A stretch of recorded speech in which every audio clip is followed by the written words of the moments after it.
حاج آقا ولی مثلا الان سیب تو مغازه 150,000 تومنه کیلو. بیا آقا بلال تازه. امروز اومدیم میدان میوه و تره‌بار شهید غیبی توی محله حمزآباد تهران. با توجه به اینکه این بازارروز پارکینگ وسیعی داره، شما خیالت از بابت جای پارک راحته و دیگه نگران جریمه شدنت نیستی.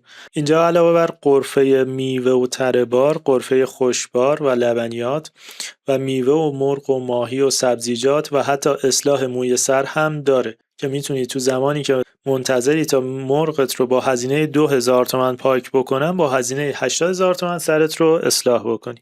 کیفیت محصولات این بازارروز اونقدر زیاده که از همه محله‌های اطراف برای تهیه میوه و سبزیجات به اینجا میان و شلوغیش هم به خاطر همینه. اما نمیخواد نگران شلوغی باشی، چون صندوق‌های متعددی برای حساب کردن جنست داره و میتونی اونی که راحت تر بودی رو انتخابش بکنی. اگه برای انتخاب محصولت شک و تردید داشتی، میتونی از هر کدوم از پرسنل کمک بگیری، چون با حوصله بهت توضیح میدن که چجوری انتخاب بکنی. با توجه به اینکه این بازارروز زیر نظر شهرداری اداره میشه، پس کیفیت همه محصولاتشون تضمین شده است و هر محصولی به راحتی نمیتونه بیاد اینجا و عرضه بشه.